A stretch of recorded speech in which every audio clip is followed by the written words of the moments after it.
Muhojirlar uchun hafta yangiliklari. Bizning klinikamizda bugun aksiya ketyapti. Bugun juma kuni, juma ayyomi, Xudoning eng yaxshi ko'rgan kuni. Aksiya rozigirish bo'lyapti. Bitta muhojirda olamiz, o'zbek, tojik, qirg'iz farqi yo'q. Tavbatini bepul, tashxislarini uzi qiladi, unuturgan organlarini uzi qilib beramiz bepul.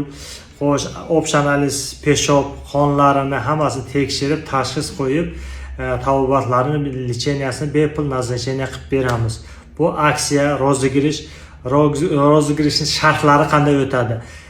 Mana shu videoning kommentariyasiga kirasizlar, kommentariya yozasizlar. Farqi yo'q, vatan haqidami, ota-ona haqidami, misol payg'ambarimiz haqida boshqa bu qiziq voqealar bo'lsa ham yozasiz. Farqi yo'q, lejbi kommentariya bo'lishi kerak. O'sha kommentariya maksimalni like oldi.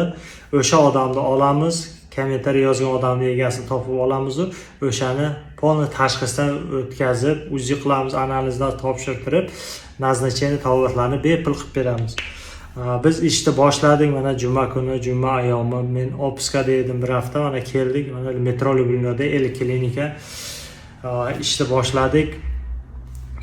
Men hamchun urolog, terapevt, xirurg hammasini ko'raman. Mana boshqa stomatologlarim bor, ginekolog ham farqi yo'q. Ayollar ham yozsa bo'lsa, erkaklar ham, yoshlar ham, yosh ketganlar ham, keksalar ham farqi yo'q. Leboy odamni qabul qilamiz. Biz Moskva shahridamiz. Boshqa shahardan ham kelsa qabul qilaveramiz. Mana shu video agar ma'qul bo'lgan bo'lsa, kommentariy, like, podelisa, istoriya qilasizlar. Sharti shunday, kommentariy yozasizlar, istoriya qilib, podelisa qilib, misol podpisatsiya qilinasizlar, keyin inshaalloh tavbatini boshlaymiz. Rahmat, salomat bo'linglar.